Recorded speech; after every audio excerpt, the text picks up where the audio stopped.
So today I will be starting with a new chapter. This is the last chapter of your syllabus. Okay, chapter number 8, Silk Road. Okay, chapter number 8, Silk Road. The author is Nick Middleton.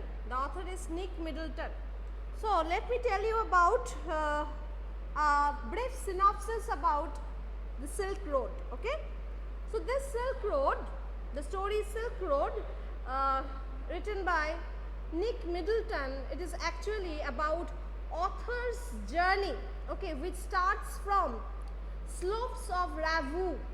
Okay, Ravu is a mountain slope. Okay, so this is all about the journey about the author, which starts from slopes of Ravu to Mount Kailash. Okay, so this is a journey from Ravu to Mount Kailash. So this was why the author just entered into this journey. He wanted to complete Kora. What is Kora? K-O-R-A. Kora is actually a meditation which is used by the Buddhist followers. Okay, they practice this type of meditation. So Kora is actually a meditation followed by the Buddhist followers, or which are practiced by the Buddhist followers. So this is known as Kora. So why he took that journey, why he undertook that journey? He wanted to complete Kora, the meditation, the practice of meditation, which is just followed by the Buddhist followers.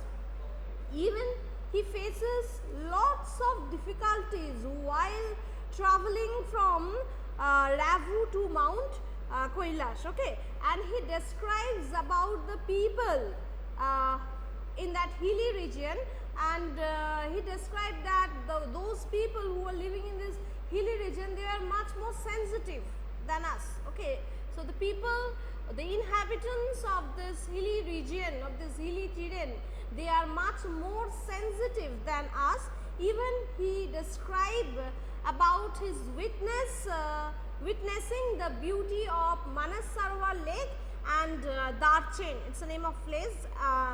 Next is the main aim of the journey. What was the main aim of the journey? The main aim of the journey was only religious, only about religious. Okay, so the maximum, the main aim of the journey was religious mostly. So it was a religious journey to the author. So we will learn about his journey in this chapter Silk Road. We will learn about his journey and his experience through the Silk Road. Okay, so this is all about Silk Road, which is written by Nick Middleton. Okay, so let me start. A flawless half moon floated in a perfect blue sky on the morning we said our goodbye. So as the protagonist, you can say, or as the author heading towards from he was heading towards Mount Kailash. He was heading towards from Ravu to Mount Kailash. He found there was a half moon, beautiful half moon floating in the perfect blue sky. Okay, and when they have departed from the place, and when they are heading towards their journey to Mount Kailash, they witnessed a beautiful perfect half moon which was floating in the perfect blue sky in the morning. Extended bands of cloud like long French lobes glowed pink as the sun emerged to splash the distant mountain tops with a rose tinted blush. So when one looked upward, they could see the clouds which looked like long French braid. Okay, so these clouds were looking like long French braid, and as the sun spread a splash of rays, okay, from the distant mountain tops. Okay, so the clouds look like French lobes. Okay, and with a rose tinted blush, and even these clouds look like rose tinted blush. Why? Because the rays of the sun, the rays have been scattered over the clouds.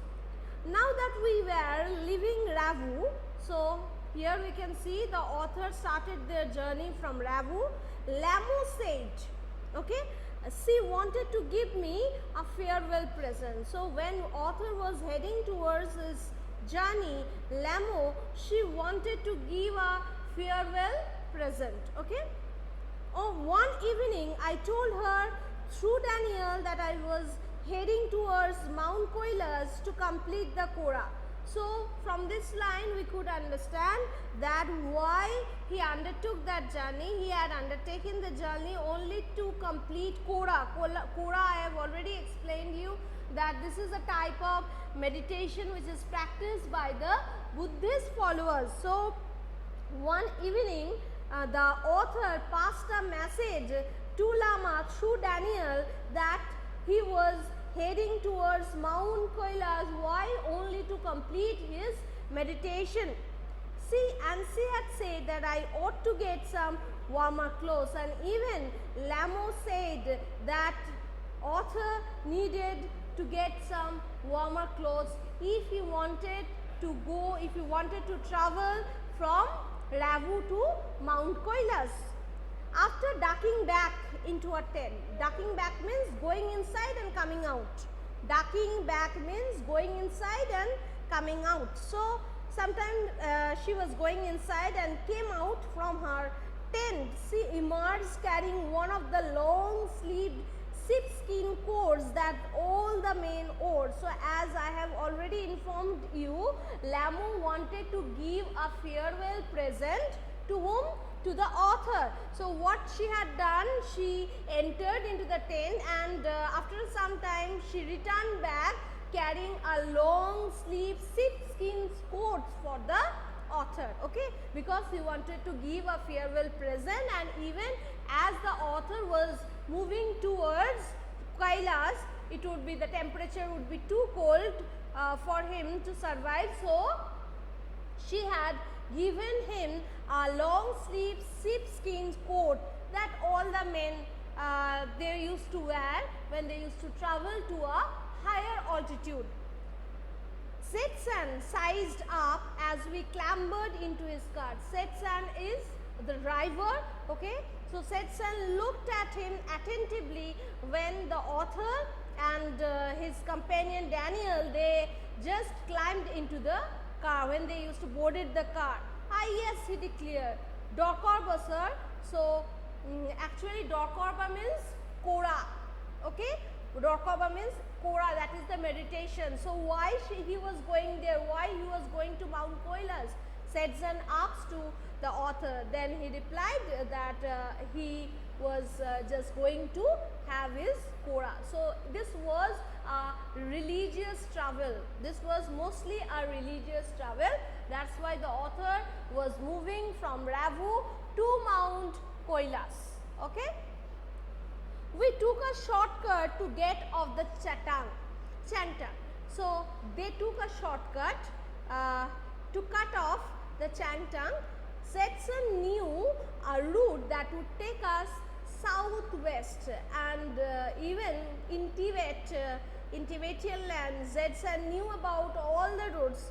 He was the driver and he would take them southwest almost directly towards the Mount Kailas. So this might be the shortest way, the driver might know it, and so he took a shortcut route, and he was almost heading towards Mount Kailas.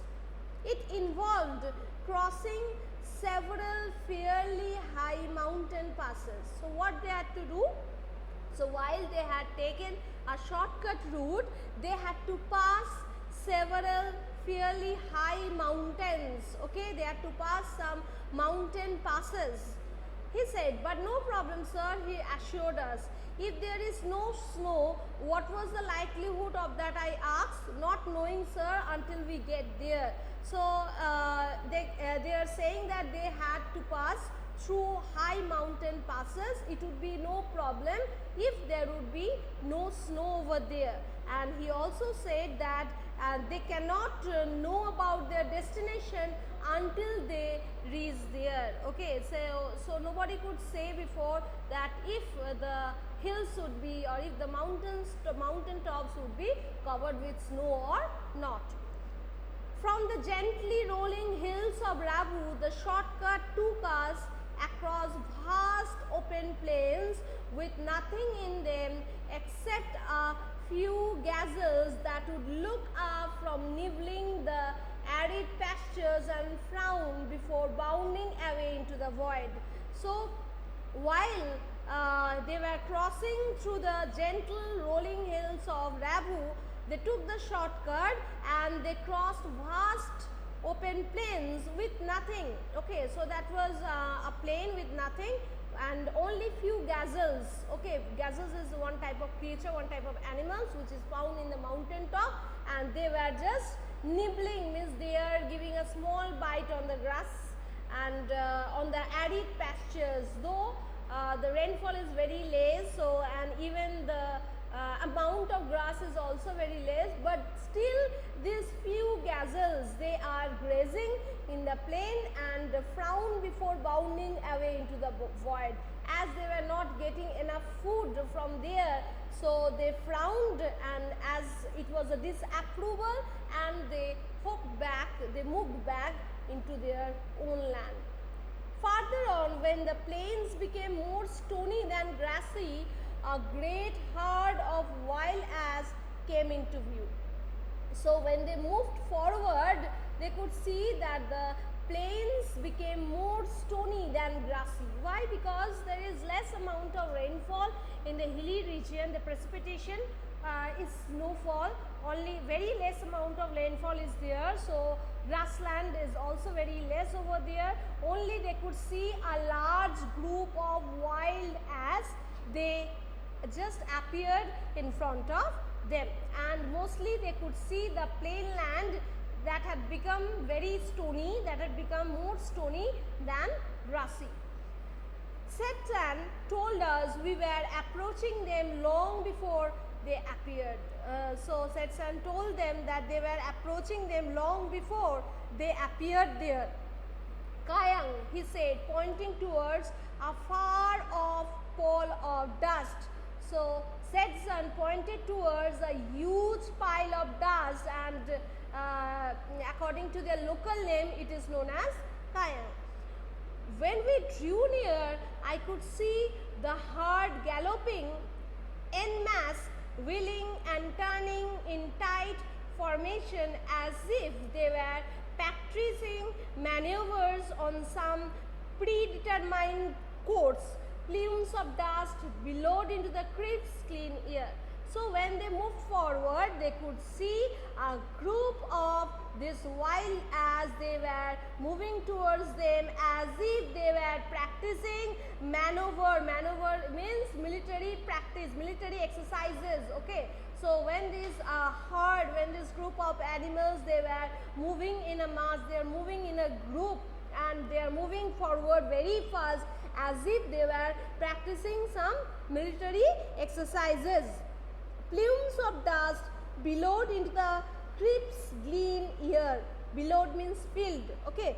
So, trails of dust filled in the clean air. So, if you go to the high mountain top, you could see that trails of dust filled up in the clean air.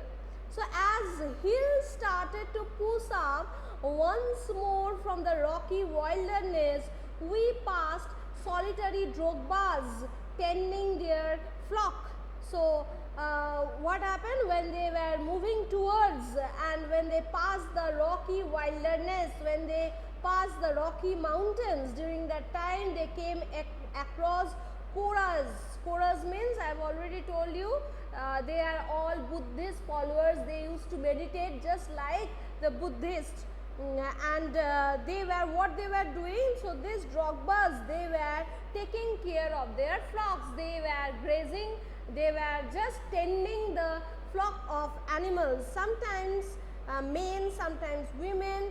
These well-wrapped figures would pause and stare at our car, occasionally waving as we passed. So when they were passing across the rocky wilderness, they could see these dogburs. They were just grazing these animals. They were just tending these animals over there. During that time, they could see women and men. They were wrapped up, because they were Buddhists. They wrapped up totally, and they sometimes stopped and they were looking at their car when the car was moving towards the hilly ways, and sometimes they were waving when the car was passing through them. When the track took us close to their animals, the sheep would take evasive action, veering away from the speeding vehicle.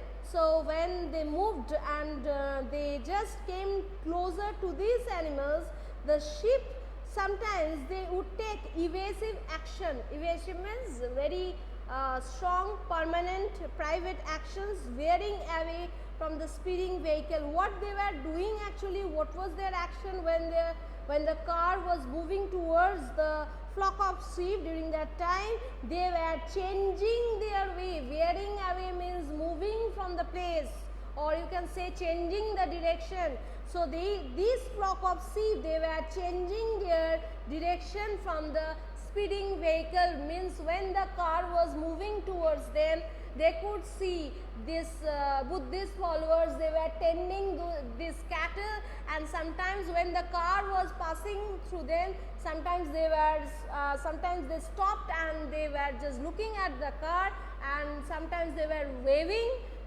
to them, and even after that they could see a flock of sheep that were just moving towards their car when the car was heading towards them. But sometimes what they have done after seeing the car, this flock of sheep, they had changed their direction in the hilly ways. We passed nomads' dark tents pitched in splendid isolation. So you can see in each and every para, the author was describing about his journey when he was heading towards from Ravu to Mount Kailash. Okay, he was describing about those animals, about the beauty of the wilderness, and even he had described some few animals and even the dogburs, those who were taking care of this flock. We passed nomads, dark tents pitched in splendid isolation.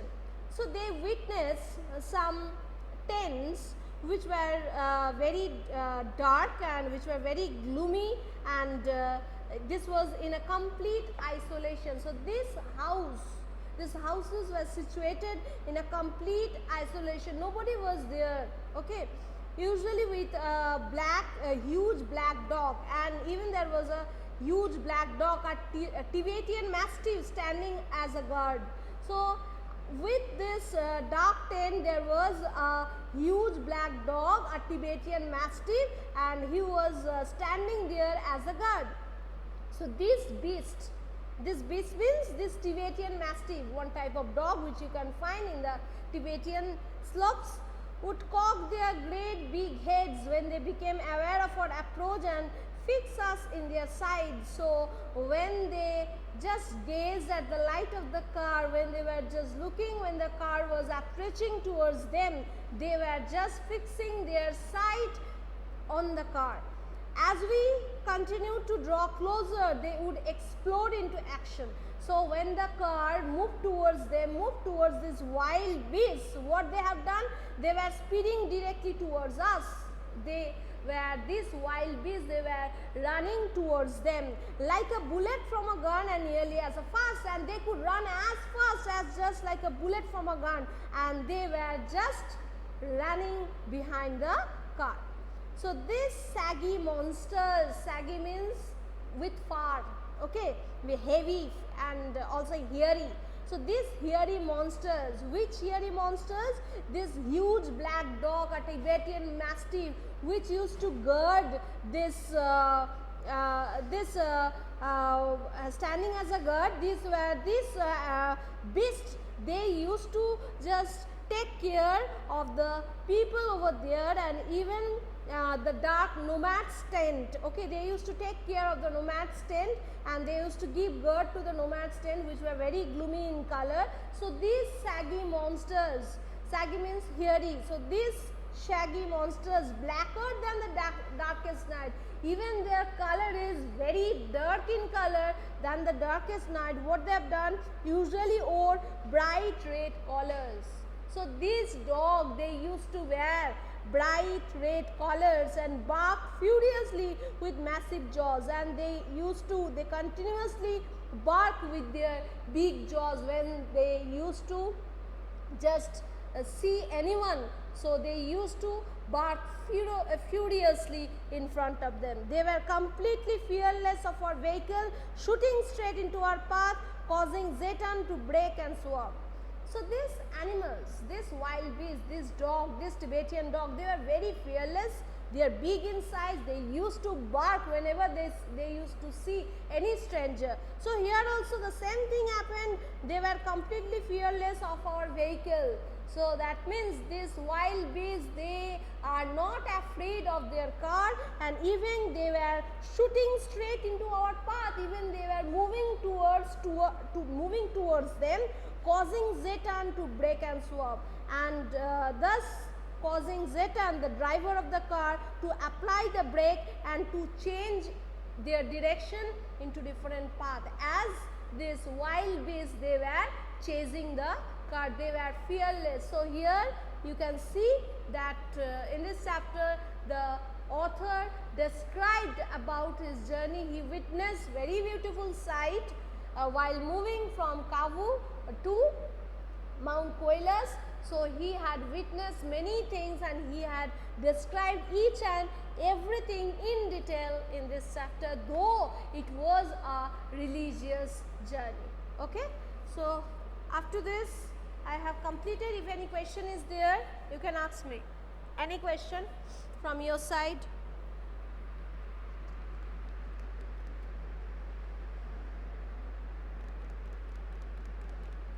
Any question? And today I will be giving your syllabus also. Yes. Any question? Okay, yes.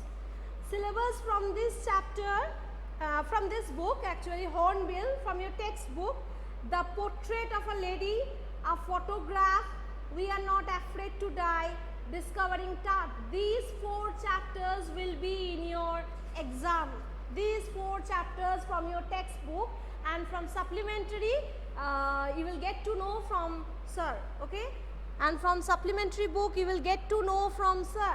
Only these 4 chapters, the first 4 chapters. Okay, The Portrait of a Lady, A Photograph, We Are Not Afraid to Die, Discovering Tat.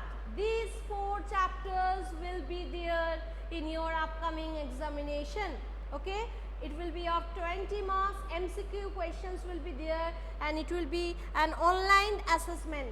Okay, online assessment. Only these 4 chapters, only these 4 chapters. First 4 chapters, The Portrait of a Lady, A Photograph, We Are Not Afraid to Die, Discovering Tat. These 4 chapters will be there in your syllabus, and from your supplementary book you will get to know about the syllabus from your sir.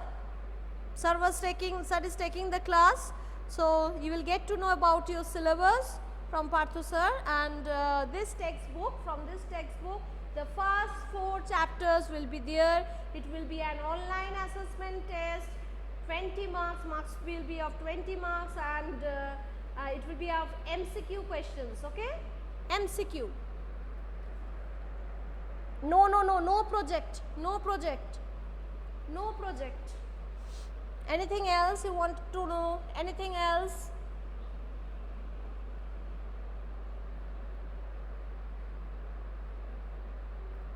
Okay, okay, okay. Attendance, attendance. Yes, we are taking your attendance. Just wait for a few seconds. We will be taking your attendance.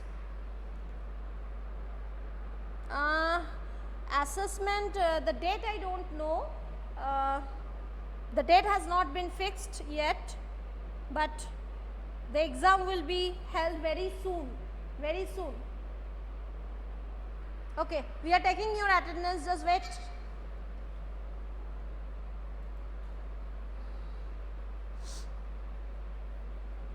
Just wait for a few seconds, we are taking your attendance. So only these 4 chapters, go through it. MCQ question paper will be there, okay, and 4 options will be given, and you have to just choose the correct option. You have to choose the correct option. Each question will be carrying 1 marks. So 20 marks, 20 question will be there, and the exam will be of 20 marks, okay. Okay. Any more queries, anything you want to know? No more assignment, no more assignment, no assignment. And anything else? Which week? Probably first or second? No, the date has not yet been fixed. Anything else you wanted to know? So any question from the chapter? Any question from the chapter Silk Road? Any question? Any question?